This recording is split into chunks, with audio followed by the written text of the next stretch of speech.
মার ওষুধগুলা শেষ পর্যায়ে, এখন তার মার ওষুধগুলা কাজ করতেছে না। তোমার তো আমি কতবার কইছি তোমার মার ওষুধে কাজ হইব না, হ্যাঁ অপারেশন লাগবো। রতন, এত টাকা আমি কই পাবো? গার্মেন্টসে চাকরি করে কোনো রকম সংসারটারে টানতেছি, এর উপরে মার ওষুধ, তুমি তো সবই জানো। তোমার মায়ের ওষুধ কিনতে তুমি আমার ফার্মেসিতে আহো, ওইখান থেকে তোমার লগে আমার প্রেম সম্পর্কটা 15 দিনের হইতে পারে, কিন্তু আমি তো সবই জানি সুমনা। একটু উপায় অবশ্য আছে, বেশ কিছু টাকাও পাইতে পারো, কিন্তু তুমি রাজি হইবা কি না এটা একটা সমস্যা।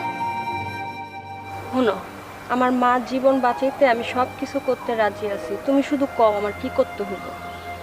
শোনো, তুমি নিজের একটা কিডনি বেচা দাও, একটা কিডনি নিয়ে মানুষ বাইসে থাকতে পারে, কোনো সমস্যা হয় না। মানুষের একটা কিডনি যথেষ্ট বাইসে থাকানোর লেগে।